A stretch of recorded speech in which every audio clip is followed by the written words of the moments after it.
Alright, what's happening? What's happening?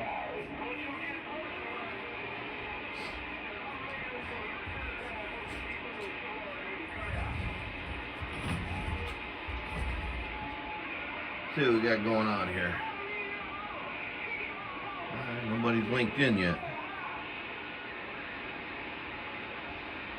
I'll let some viewers get in here.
I'm not seeing anybody load in here. If anybody in here, man, just give me a thumbs up.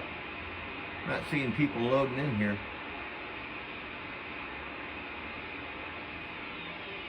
Kind of strange.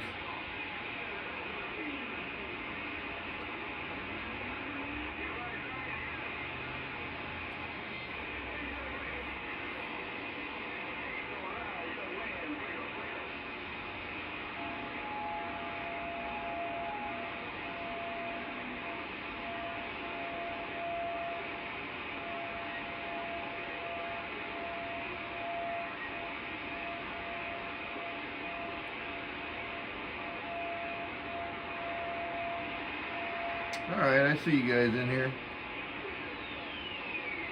For some reason, I'm not showing anything on my... Come on, man. Required. Alright, ain't got time for this. See George Edison.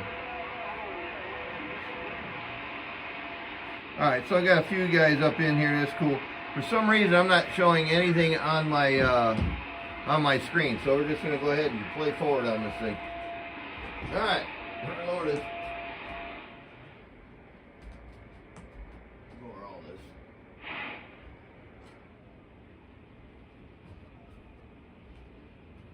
So, I've been fairly busy here in the shop.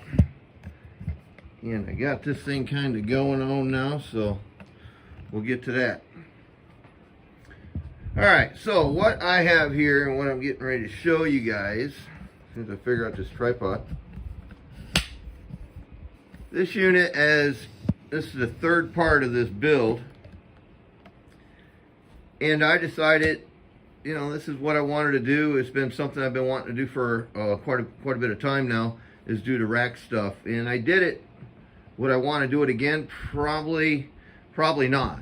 There's just a lot of custom design work. It took a lot of,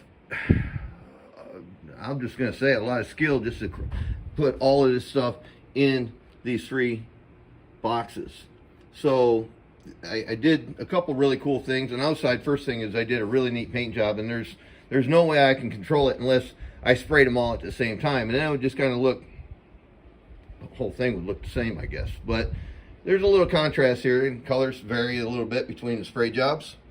Could have been weather, could have been whatever, but it gives a little contrast. So that's really cool. The other thing was, when I measured, I made a mistake.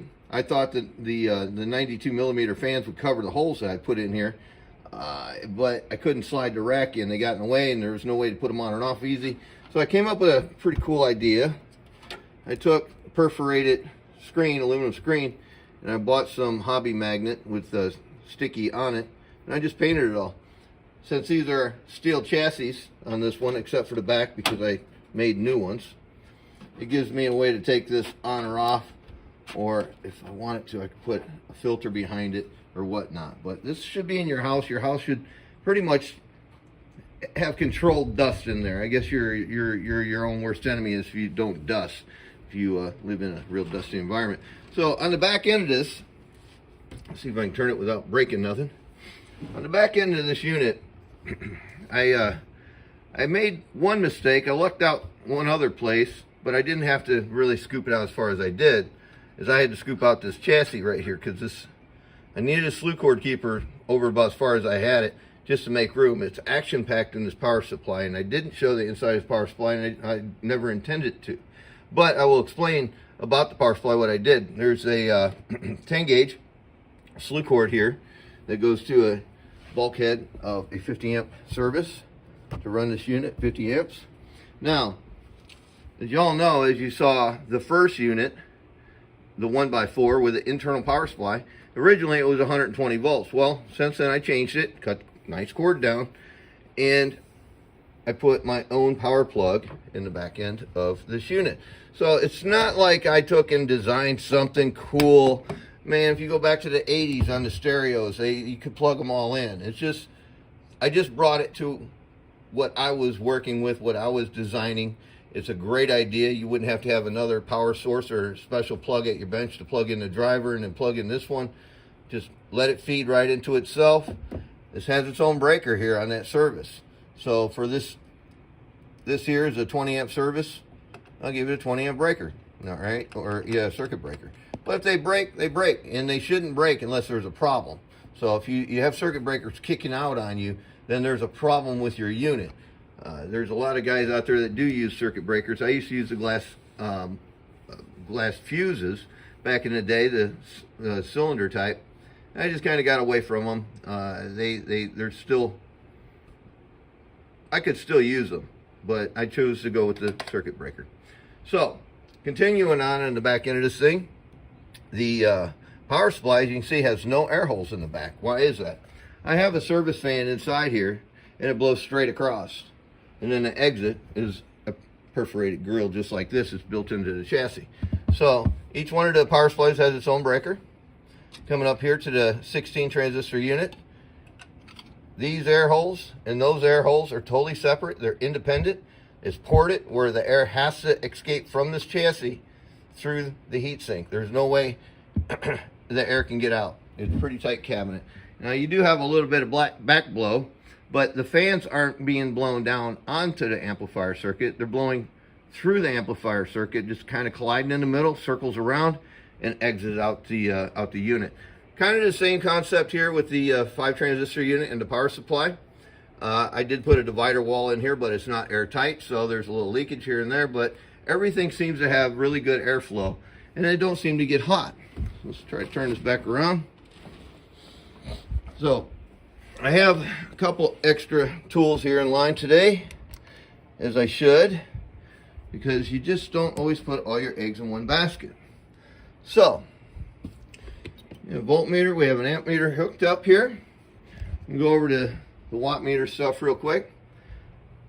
Same as I normally have, a 2500 and a 5000 in the digital, and the same difference on the analogs up here.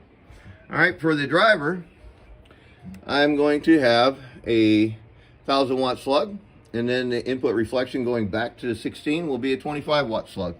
I'm going to run my radio today about 14.2, and then I'm going to run this unit like you should run this unit. Now, if you want to get whoever ends up buying this unit, it don't have a home, so whoever wants to get this unit, obviously I'll come up and give you some really good help and instruction how to run it. But this is how I would suggest to run it, is how I'm going to do this demonstration for you guys. So there's no rhyme or reason how you turn on any of the bottom switches on the power supply. This has its own. You can turn it on by itself. You can talk just on that driver.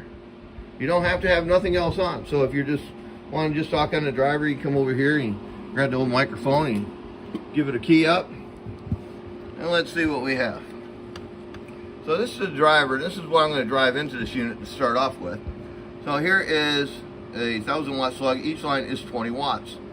Audio, audio, audio, audio, audio, audio, audio, audio, audio, audio, audio, 1000 watt slug, audio, audio, audio, audio. Can you all see that one?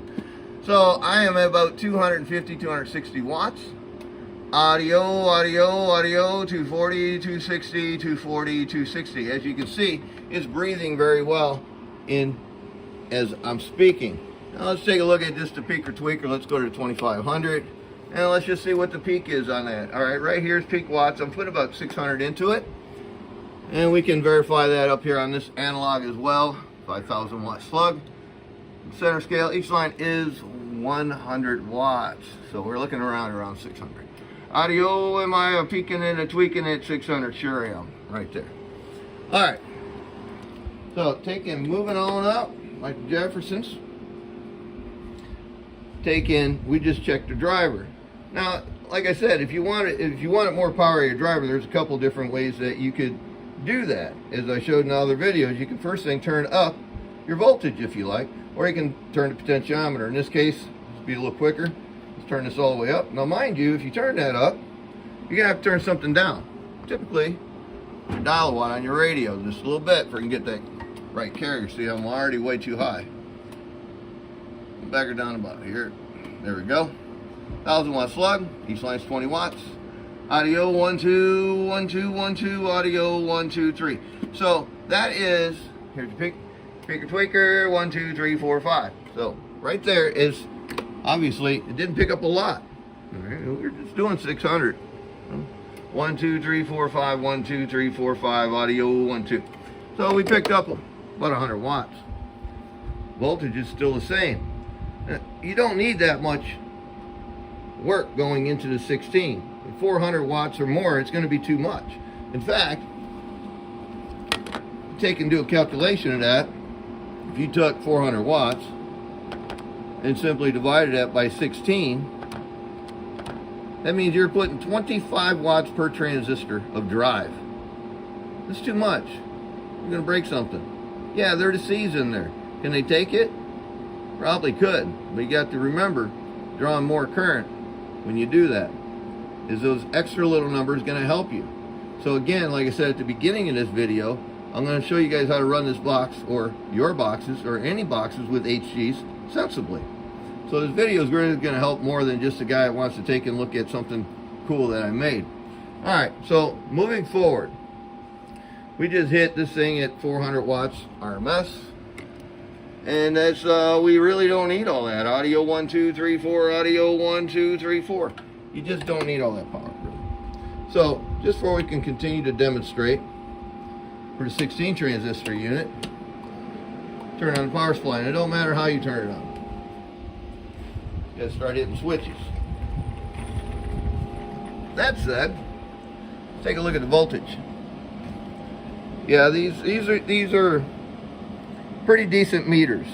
Are they dead science accurate? No, it's something, it's a reference. It's plus or minus 10% as well, or 5%, 10%, I would think 10%, but any way you want to look at it, it differs a little bit. Not a lot, just a little.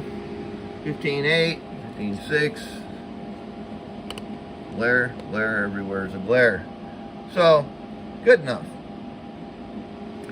And then, so here's your voltage over here on the left. To the right, here's your amperage.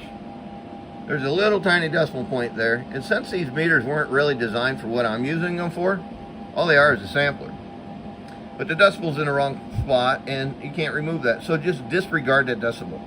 So look at that. If it said 100 or 150, it'd be 150 amps.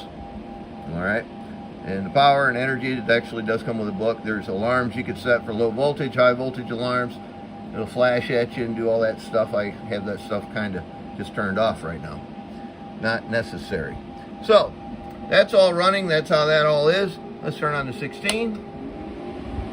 You guys seen this thing run before with the same driver, but not on this power supply. In fact, I was using the other power supply behind me. And Let me set a carrier real quick. Set this down. One moment.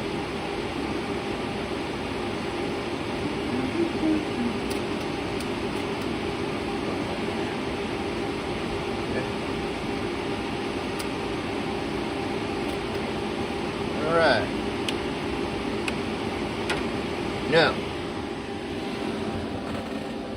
boy, can't see how many people's in here or anything. None of the comments. I can't see anything. For some reason, it didn't load right. All right, so I am going to take and let you guys take a look at, as I'm talking, what's going on with the amperage and voltage on this unit. Now, this is everything's on. The 16's on. 400 amps worth of power supply is on. And everything's going to fluctuate. There's a carrier. Audio 1, 2, 3, 4, 5. 1, 2, 3, 4, 5. I'm just regular talking. 1, 2, 3, 4, 5. 1, 2, 3, 4, 5. She's 208 over there. 1, 2, 3, 4, 5. 211. And she's just hanging right in there. So, here's the drive level I'm at. Audio 1, 2. That's the drive level. Audio 1, 2. So about 240, 250, somewhere in there. Input reflection 1, 2, 3, 4, 5. Each line's a half a watt. Let me bring this up a little. Alright, let's look at 2500 analog. Each line's 50 watts. Audio 1, 2, 1, 2, 1, 2, 1, 2. So 2000, 2100. Let's look at the 5 kilowatt. Each line is 100 watts. Audio 1, 2, 1, 2, 1, 2. Alright, 2000, 2100. Let's see what the digital says. Audio 1, 2, 1, 2, 1, 2. Alright, so everything's jiving pretty good. So now, when you hit this button, now we get to look at the peaker tweaker. Alright, let's look at the peaker tweaker. Analog first, 5000 watts. Each line is 100 watts. Audio 1, 2, 1, 2, 1, 2, 1, 2, 1, 2. So just touching 4000 watts. Let's look at the 5 kilowatt on the digital. 1, 2, 1, 2, 1, 2, 1, 2, 1, 2. So really good. Now we'll come back down here. We'll look at the voltage and amperage again. Audio 1, 2, 1, 2, 1, 2, 1, 2, 1, 2, 1, 2, 1, 2, 1, 2, 1, 2. So there you go. There's a nice demonstration. And y'all know what I'm getting ready to say, but I'm going to show you. I'll bring it up a little bit. I'm almost at the top of my drive level. The reason why I say that is if I go at 300 watts of drive, go to 300 watts of drive, and we divide that at 16. 18.75 watts per transistor. That's a really good number to transmit into your equipment. We can make more power, absolutely. Watch, I'll kick this off real quick. Now I'm just going to look at the driver.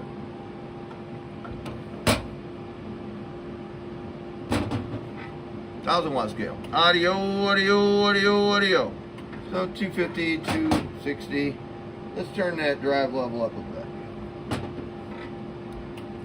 Audio. All right, there's 300. Let's go to about 320. Audio. That's a little hot. Audio. There's 320. All right. Now, this is going to put us at the number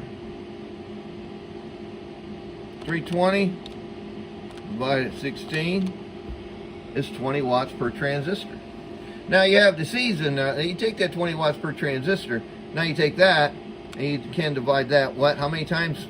6. Because there's 6 chips in a C. Now there's only 4 chips in a standard 2879 HG-2879C 2879. There's only 4 of those.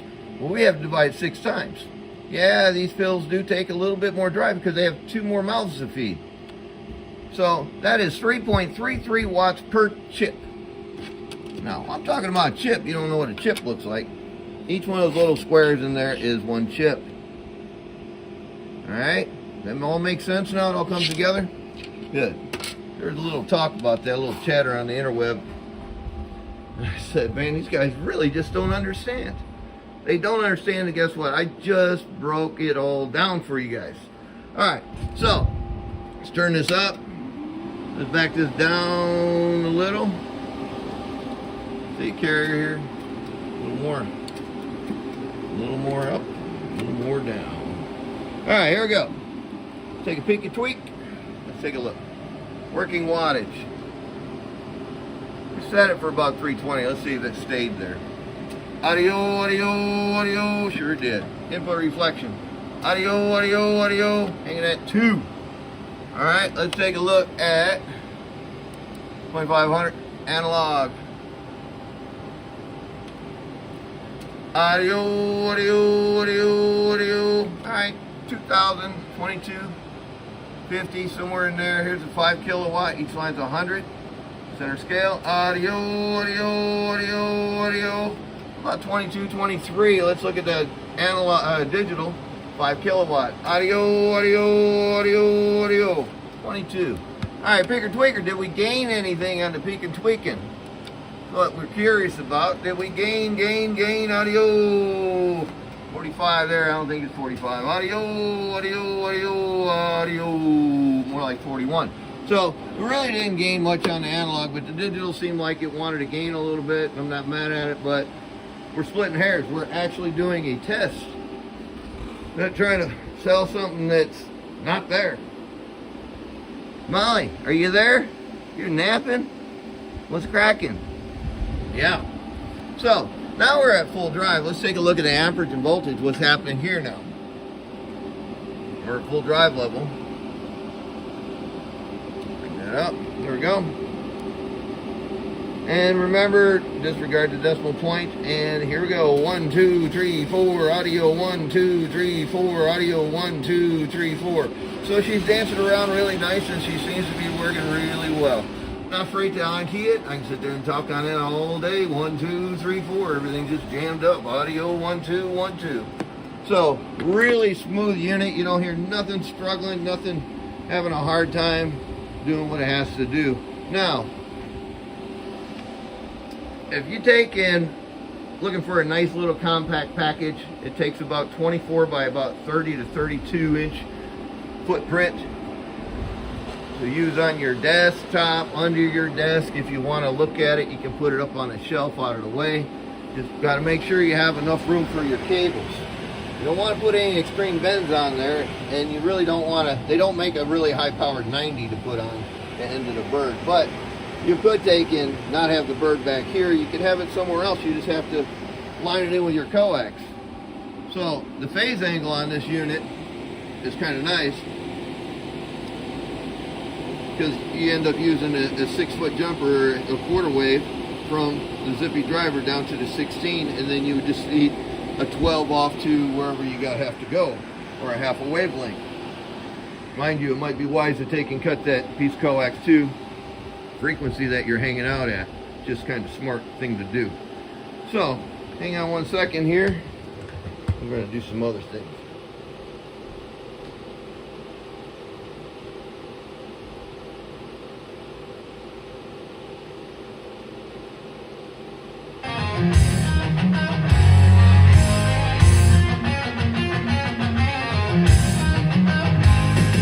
Hey man, got any of the MoWatts? I gotta have me that cycle zip driver. Set me up with a big box. I think I need a school bus. Put the thing at 16.8 volts. All right, so I had made quite a few changes here in the shop. Like I said, I look like I got robbed. I yet have not figured out what I'm going to do there. Bench stayed the same, but this really changed over here. I got to work on that shelf next. But put together a small radio station. I'm not going to have a beam or any of that stuff. But I have my little Star Duster, and it seems to work really, really well. Have my DAC running, and I have Saltwater Taffy actually made that little raspberry SDR system. So that's up there and running. I put a little switch box in here so I can bounce back and forth. But everybody's seen SDR and how it works. You all seen my DAC a million times. It works out really well. Did some water gating today, and it's all good. So as I move things around in my shop and kind kind of making it me in my home, this is where it's at. This is what I do. I build some really unique pieces of equipment. I don't think I'm planning to take and make an entire rack again. If I do a rack, I'm considering actually getting longer cabinets, which would require a bigger rack. So this is just a server rack. So a server rack is only about 12 inch on the footprint. So it's designed to do other things, hang on the wall or whatnot. But however, this system here is probably a one-off unit. I don't plan on making another one. So whoever's first come first serve on this, PM me if you're really not a tire kicker and you really want to know. I'll take and fill you in. So with that said, made some changes in the shop, working on some stuff back here, and finally have my kind of half kitchen put together. Do something on the bottoms, but organized a little bit at a time. Takes a long time. Found this one here. This was from Manchester back in the day, 2016, I think. 2010? No, 2016. It's an old one there. So there you have it, guys. Just trying to get things lined up. Got to get into this LD Moss unit, the Sharky design, and then I also still have this power supply here. So things are being built, and I got them on the shelf, and I'm planning on doing some more of that, get it on the shelf, and that's more to come on that. Meantime, hey Molly, come here. You can't be that tired. Come here, Molly. Come here, honey. What's going on? How are you? You good girl? You gonna wave to everybody? Molly, give me a wave. Move. Come on, give me a wave. Give me a wave. Good girl. You say hi to everybody? Say what's up? It's Sunday Fun Day. Isn't it? It's Sunday Lazy Day, huh? What'd you think? Did you like how it ran? Did it work out? Yeah? I have a lot of time in that build. And you sat through the whole thing, didn't you? You good girl? Molly? You gonna say goodbye? What's up? You're not gonna talk? Molly? Give me a wave. Come on, give me a wave. What are you gonna do? Come on, come up here. Just say hi to everybody. Say what's going on. Oh, mooey. Your nose look good. So, there you go. Got a chair too. Now I gotta put the tattoos on it. Molly, look, you're on the back of that chair. So, one step at a time, guys. But there you go. That's what I've been doing. Been busy, keeping at it. Getting ready to take and do a few other things and keep on rolling. But hey, thanks for hanging out through this long tutorial video, sitting there talking about it. It's important. If you build a piece of equipment, and you can go back and watch the other videos of the 16 and the 5, of the Zippy box, the driver, and you can watch the videos. You can look in the inside of those. They're on separate videos. They are on my Facebook, and this is also being transmitted on YouTube. So if you're watching this on YouTube, cool, hit the subscribe button. If you tripped across me on YouTube, hit the subscribe button. I pop in and out from time to time and drop some videos down and try to explain this stuff the best I possibly can for you folks. So there you go. There you have it. Thanks a lot. Thanks for watching. Y'all take care. God bless. I'm out of here.